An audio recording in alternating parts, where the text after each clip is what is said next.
तू ही रे माझा मितवा या मालिकेच्या येणाऱ्या भागामध्ये जबरदस्त असा ट्विस्ट येणार आहे. तर प्रेक्षकांनो, इथे आता धुमाळने वल्लरीचा बँड वाजवण्याचा निर्णय घेतलेला असतो. तर धुमाळने इथे माफीचा साक्षीदार बनत अर्णव ईश्वरीला 20 वर्षांपूर्वीचे फोटो आणि नेगेटिव्ह दिलेले असतात आणि इथे आता वल्लरीचा खरा चेहरा अर्णवच्या समोर आणलेला असतो. त्याचबरोबर एका बाजूला वल्लरीचा खरा चेहरा सगळ्यांच्या समोर येणारच असतो, तर दुसऱ्या बाजूला इथे ईश्वरी, रमाकांत काका आणि अर्णवची भेट घडवून 20 वर्षांपूर्वीचा नक्की इतिहास काय होता, 20 वर्षांपूर्वीच्या इतिहासाचा ती आता खऱ्या अर्थाने उलगडा करते. तर प्रेक्षकांनो, येणाऱ्या भागामध्ये कशा पद्धतीने या गोष्टी पुढे घडत जातात आपण सविस्तरपणे बघूया. तर प्रेक्षकांनो, अंजली घरी आलेली असते आणि तिच्याबरोबर राकेशसुद्धा आलेला असतो. राकेश आता म्हणत असतो की मला काही आठवत नाही, हे जे काही सगळं तुमचं घरदार नाती गोती आहेत मला ती ओळखीची नाहीत आणि जरी पण मला ही नाती ओळखीची असतील तरी आता मला काहीच आठवत नाही आहे, असं राकेश म्हणत असतो.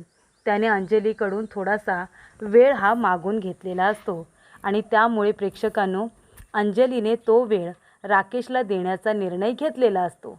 जोपर्यंत राकेशला सगळं आठवत नाही तोपर्यंत त्याच्यावरती कुठलंही नातं लादायचं नाही, असा शब्द त्याने अंजलीकडून घेतलेला असतो.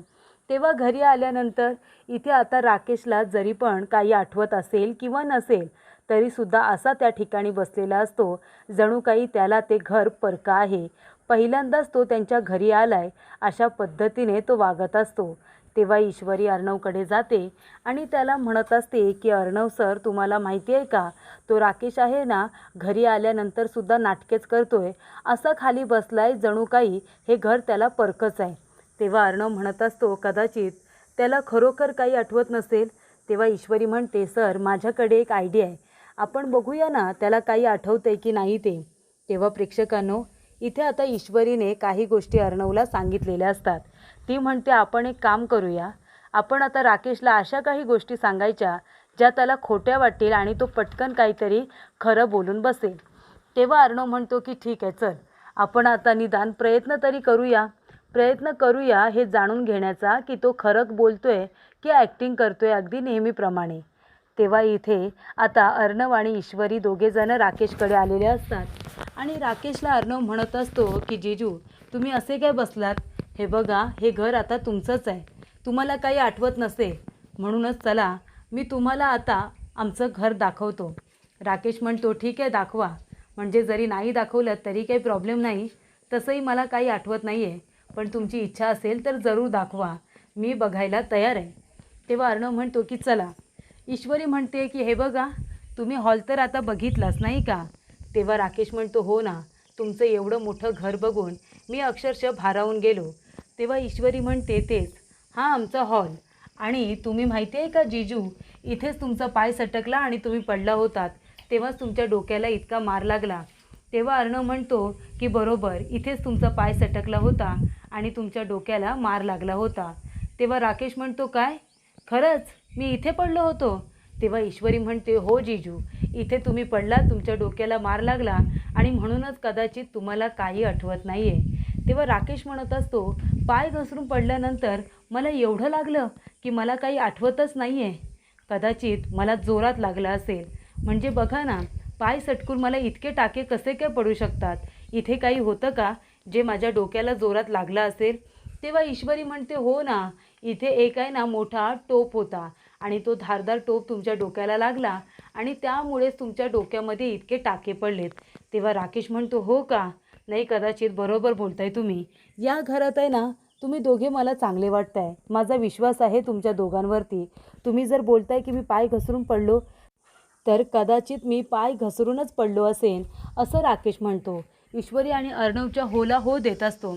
ईश्वरी म्हणते सर आता जा, आपल्या रूममध्ये घेऊन जा, कपाटामध्ये असलेली 25 लाखाची कॅश त्याने आता बघू द्या, आपण बघूया.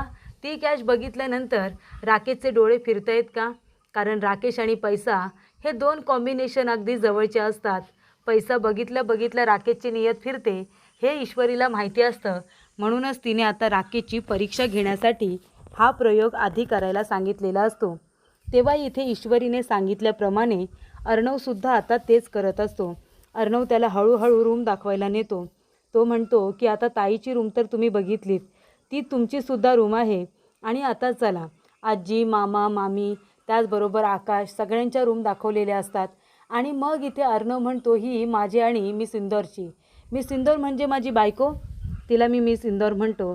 तेव्हा राकेश म्हणतो मिस इंदौर म्हणजे त्या इंदौरच्या आहेत का? तेव्हा अर्णव म्हणतो हो अगदी बरोबर, ती इंदौरची आहे ना, म्हणून मी तिला मिस इंदौर बोलतो. तेव्हा अर्णव इथे आता त्याला मुद्दामूनच या गोष्टी सांगत असतो. तेव्हा राकेश म्हणतो की खरंच किती प्रेम आहे तुमचं एकमेकांवरती, किती छान तुम्ही हाक मारता प्रेमाने मिस इंदौर, खरंच खूप छान. तेव्हा इथे अर्णव म्हणतो ही आमची रूम आहे. आणि तेवढ्यातच इथे आता शिर्केचा फोन येतो. खरं तर तो फोन शिर्केने नाही तर ईश्वरीनेच केलेला असतो. तेव्हा अर्णव फोनवरती बोलत बोलत बाहेर येतो आणि राकेशला मुद्दामून रूममध्ये ठेवतो. कपाट उघडा ठेवून त्याच्यामध्ये असलेली कॅश दाखवण्याचा अर्णवचा प्लॅन असतो. आणि तेव्हा इथे आता अर्णव फोनवरती बोलत बाहेर गेल्यामुळे इथे आता राकेश हा पैशांकडे बघत असतो. तो आता कपाट उघडतो आणि ते पैसे हातामध्ये घेतो. तेव्हा प्रेक्षकांनो, ते पैसे खरे आहेत हे समजल्यानंतर तो चेन लावतो आणि ती बॅग तशीच आतमध्ये ठेवत दरवाजा बंद करून घेतो. तेव्हा इथे आता ईश्वरी अर्णव त्याच्याकडे संशयाने बघत असतात की हा आता कॅशला हात लावतोय का, त्यातली कॅश आता चोरून घेतोय का. हे बघत असताना राकेश काही त्या कॅशला हात लावत नाही. तो तिथे बघत उभा असतो. आणि इथे अर्णव येतो आणि म्हणतो काय झालं, तुम्ही असे का बघताय? तेव्हा राकेश म्हणत असतो काही नाही अर्णव साहेब, अहो एवढी कॅश तुम्ही घरी आणून का ठेवता? नाही ठीक आहे तुम्ही घरी आणून ठेवता, पण अहो कपाट उघडं असतं तुमचं आणि सरळ तुम्ही दरवाजा उघडा ठेवून गेलात. माझ्यासारखा अनोळखी माणूस इथे उभा आहे. जर माझ्या जागी दुसरं कोणी असतं तर पैसे चोरलेसुद्धा असते नाही का? मी तुम्हाला फक्त एवढंच सांगेन अर्णव साहेब, मला माहिती आहे तुमचा बिझनेस खूप मोठा आहे, पण तरीसुद्धा तुम्ही इतकी कॅश घरी आणून ठेवू नका. गरज असेल तेवढीच कॅश तुम्ही आणली तर बरं होईल. तेव्हा प्रेक्षकांनो, राकेश त्या पैशांना हातसुद्धा लावत नाही, फक्त हात लावून बघतो आणि म्हणतो की मी चैन वगैरे लावून घेतले, कपाट तुमचं बंद आहे, पण तरीसुद्धा एकदा खात्री करून घ्या, मी काही तुमच्या पैशांना हात वगैरे लावलेला नाही आहे. हवं तर तुम्ही चेक करा. आणि अनोळखी माणसांना असं डिरेक्टली रूममध्ये घेऊन येत जाऊ नका आणि आणलं तर दरवाजा समोर उघडू नका.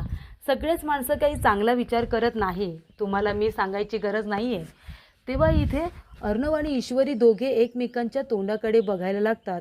हा राकेश पैशांचा लालची इतका सुधारला कसा काय, असा प्रश्न त्या दोघांना पडलेला असतो. आणि तेव्हा प्रेक्षकांनो, इथे आता अर्णव म्हणतो थँक्यू सो मच, तुम्ही इथे बॅग व्यवस्थित ठेवली, कपाट बंद केलं, त्यासाठी खरंच मनापासून थँक्यू. बरं चला आता मी तुम्हाला तुमची रूम दाखवतो. तेव्हा राकेश म्हणतो ठीक आहे. तेव्हा अर्णव त्याला गेस्ट रूममध्ये घेऊन जातो आणि म्हणतो हे बघा, आजपासून ही रूम तुमची. तेव्हा राकेश म्हणत असतो खरंच खूप थँक्यू, म्हणजे जरी पण मी तुमच्या घरातलाच एक मेंबर आहे असं तुम्ही मला म्हणालात आणि ते मला पटलं, तुम्ही मला फोटो दाखवलात, पण खरं सांगू मला काहीच आठवत नाही आहे. तरीसुद्धा एक गोष्ट मी तुम्हाला सांगू शकतो की तुम्ही माणसं खूपच चांगली आहात. ज्या पद्धतीने तुम्ही इथे मला आणलंत, माझी काळजी घेत आहे, माझ्यासाठी तुम्ही एक नवीन रूमसुद्धा सजवली, त्यासाठी मी तुमचा आभारी आहे. आपला कोणीतरी इतका विचार करतं आहे, आपल्याला इतकं महत्त्व देतं आहे, ही भावना खरंच खूप छान आहे. मला आठवत नाही माझं नाव गाव, मी कोण आहे, माझं कुटुंब कोण होतं, मला काहीच नाही आठवत आहे. तुम्ही मला ओळख पटवून दिलीत की मी तुमचा कुणीतरी आहे आणि तुम्ही मला इतकं प्रेम देताय आणि घरी घेऊन आलात. जरी मला काही आठवत नाही तरी माझी इतकी काळजी घेत आहे. अजून मला काय हवं आहे? तुमच्या ह्या प्रयत्नाने मला तर आता असं वाटतं आहे की मला हळूहळू नक्कीच सगळं काही आठवेल, बरोबर ना? तेव्हा ईश्वरी म्हणते हो अगदी बरोबर, तुम्हाला हळूहळू नाही, तुम्हाला लवकरच सगळं काही आठवलं पाहिजे, म्हणजे आमची इथे राहिलेली कामं आम्हाला करता येतील. तेव्हा राकेश म्हणतो म्हणजे? तेव्हा अर्णव म्हणतो नाही काही नाही, म्हणजे आता तुमच्यावरती सुद्धा थोडीफार जबाबदारी होती ना, मग आता आम्हाला सगळं काही करावं लागणार आहे, कारण तुम्हाला काही आठवतच नाही आहे तुमचं काय काम होतं ते. तेव्हा राकेश म्हणतो नाही नाही प्लीज प्लीज तुम्ही सांगा माझं काय काम होतं, मला जसं जमेल तसं मी करेन, माझी काहीच हरकत नाही आहे, मला कुठलंही काम द्या तुम्ही, मी कुठलंही काम करायला तयार आहे. तेव्हा अर्णव म्हणतो सध्या तुम्ही एकच काम करायचं आहे, तुम्ही आराम करायचा आहे.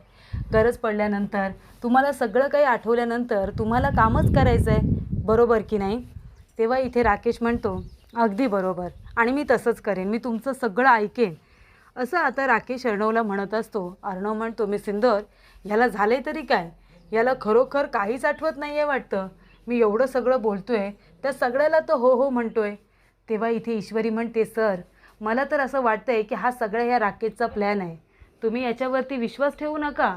तुम्हाला काय वाटतं, हा माणूस लगेच इतका चांगला झाला, सुधारला असं वाटतं तुम्हाला? ॲक्टिंग करण्यामध्ये हा माणूस किती हुशार आहे ते. तेव्हा अर्णव म्हणतो मी सिंदर, तू अगदी बरोबर बोलतेस.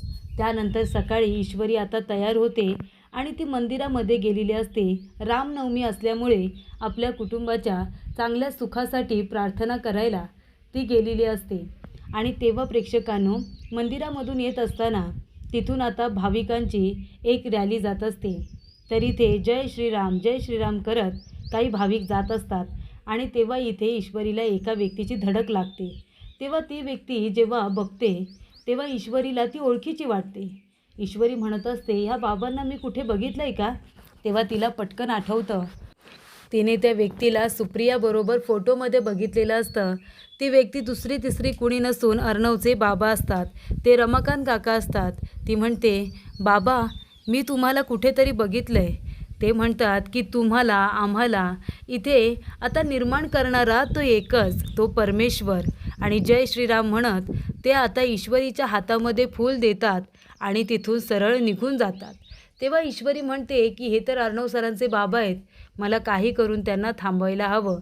आणि तेव्हा ईश्वरी जाते आणि त्यांना थांबवते. त्यांना सांगते की मी तुम्हाला ओळखले, तुम्ही रमाकांत काका आहात ना, बाबा तुम्ही प्लीज घरी चला. आणि ती आता त्यांना जबरदस्तीने घरी घेऊन येते अर्णवची आणि त्यांची भेट घालून देते. अर्णव भयंकर चिडलेला असतो. पण ईश्वरी म्हणते सर, नक्की 20 वर्षांपूर्वी काय काय घडलं याचा शोध आपण घेऊया. प्लीज कुणाचंही ऐकून तुमच्या वडिलांवरती आरोप करू नका. तो धुमाळ असू दे किंवा बाकीचे पत्रकार, हे खरं बोलतायत की खोटं, की त्यांनी चुकीचे आरोप लावलेत, हे आपल्याला आता शोधून काढायला हवं. तर इथे अर्णवची आणि त्याच्या वडिलांची भेट घालून दिल्यानंतर 20 वर्षांपूर्वीचा इतिहास अर्णवच्या समोर आलेला असतो. अर्णवच्या बाबांनी त्याला सांगितलेलं असतं की बाबा रे, माझ्याकडून काही चूक झाली नव्हती. मला इथे काहीतरी गुंगीचं औषध देण्यात आलं होतं आणि जी मुलगी इंटरव्ह्यूला आली होती तिचीसुद्धा काही चूक नव्हती. मला चक्कर आली होती आणि तिने फक्त सावरलं आणि ते फोटोज क्लिक करण्यात आले होते. ना मी तुम्हाला फसवलं आहे, ना तुमच्या आईला फसवलं आहे. कुणीतरी मुद्दामून माझ्या आणि तुझ्या आईच्या विरोधामध्ये षडयंत्र रचलं होतं, असं आता रमाकांत काकांनी सांगितलेलं असतं. तेव्हा अर्णव म्हणतो जोपर्यंत मला पुरावे मिळत नाही तोपर्यंत मी तुमच्या बोलण्यावरती विश्वास ठेवणार नाही. तेव्हा इथे ईश्वरी आणि सुप्रिया त्याचबरोबर रमाकांत काका एकत्र आलेले असतात. कारण ईश्वरीला काही करून अर्णवच्या बाबांना आणि सुप्रियाला निर्दोष सिद्ध करायचं असतं. त्यानंतर प्रेक्षकांनो, वल्लरीने धुमाळला आता भेटायला बोलावलेलं असतं. आणि ती काय धुमाळला म्हणते की तुझ्याकडे ज्या निगेटिव्ज आणि जे काही व्हिडिओज आहेत ना 20 वर्षांपूर्वीचे, ते तू मला दे. कारण वल्लरीच्या विरोधातले सगळे पुरावे धुमाळकडे असतात आणि वल्लरीला ते हवे असतात. धुमाळ म्हणतो की अजिबात नाही, ती तर माझी लाईफलाईन आहे ना. पुढे जाऊन तुम्ही जर बदललात, सगळा आरोप माझ्यावरती टाकलात, तर तुमच्या विरोधातले पुरावे माझ्याकडे नको का दाखवण्यासाठी? हे सगळं तुम्हीच घडून आणलं आहे, हे सिद्ध करणारे ते पुरावे आहेत. त्यामुळे मी तुम्हाला ते आता निगेटिव्ज आणि व्हिडिओज देऊ शकणार नाही. तेव्हा वल्लरीला खूप राग आलेला असतो. धुमाळ म्हणतो काही झालं तरी तुम्हाला निगेटिव्ज आणि व्हिडिओ देणार नाही आणि मी कुठे ठेवलेत ना हे सुद्धा तुम्हाला सांगणार नाही आहे. तेव्हा प्रेक्षकांनो, इथे आता वल्लरी निराश होऊन घरी आलेली असते. तेव्हा इथे अर्णवला समजलेलं असतं की धुमाळ त्याच्या घरी आला आहे.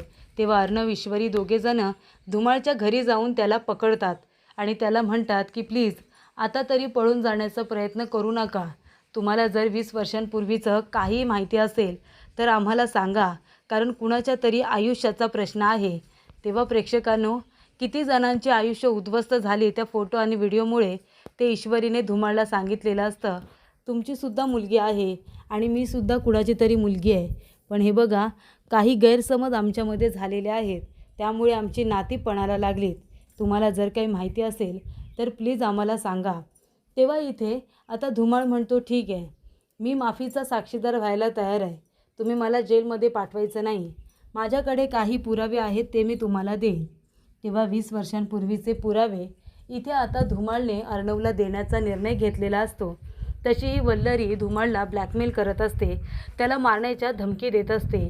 तेव्हा वल्लरीच्या जाचाला कंटाळून धुमाळ म्हणतो की थांब, आता या बाईचा मी बँडच वाजवतो. आणि इथे अर्णव आलेला असतो धुमाळला पकडायला. तेव्हा धुमाळ म्हणतो की अर्णव साहेब, माझ्याकडे काही निगेटिव्ज आणि व्हिडिओज आहेत ते तुम्ही बघा. तेव्हा त्या व्हिडिओमध्ये इथे आता त्यांना पैशाचं आमिष दाखवून पत्रकारांना खोटी बातमी छापून आणायला सांगणारी दुसरी तिसरी कुणी नसून ती वल्लरी पाटील आहे हे आता अर्णवला समजलेलं असतं. रमाकांत काकांचा आणि सात्विकाचा संसार उद्ध्वस्त करायचा, खोटी बातमी अशी छापून आणायची की जशी काही ती खरीच वाटली पाहिजे. जी मुलगी आता इंटरव्ह्यूला आली होती ती मुलगी त्यांची कुणीतरी प्रियसी वगैरे आहे असं बोलायचं, त्यांचे चुकीचे संबंध होते असं सगळ्यांना सांगायचं. ही सगळी आयडिया असते ती म्हणजे वल्लरीची. आणि तो सुद्धा व्हिडिओ शूट धुमाळने करून ठेवलेला असतो, जेणेकरून पुढे जाऊन वल्लरी बदलू नये अशी धुमाळची इच्छा असते. तर अशा रीतीने प्रेक्षकांनो, धुमाळला पकडल्यानंतर अर्णवने धमकी दिल्यानंतर धुमाळ इथे माफीचा साक्षीदार बनत वल्लरीच्या विरोधामध्ये असलेले सगळे पुरावे, सगळ्या नेगेटिव्ज आणि व्हिडिओज अर्णव ईश्वरीला दिलेले असतात. तर 20 वर्षांपूर्वी सात्विक आणि रमाकांत काका यांचा संसार उद्ध्वस्त करणारी आणि इथे सुप्रियाला बदनाम करणारी व्यक्ती दुसरी तिसरी कुणी नसून इथे सुप्रिया आहे ही गोष्ट अर्णव ईश्वरीच्या समोर आलेली असते. आणि त्यामुळे अर्णवने आता ठरवलेलं असतं, मामीचा बँड वाजवल्याशिवाय मी गप्प बसणार नाही. माझ्या आईच्या मृत्यूच्या मागे मामीचा हात आहे, त्यामुळे मामीला तिच्या गुन्ह्याची शिक्षा मी नक्की देणार असं अर्णवने आता ठरवलेलं असतं आणि स्वतःलाच प्रॉमिस केलेलं असतं.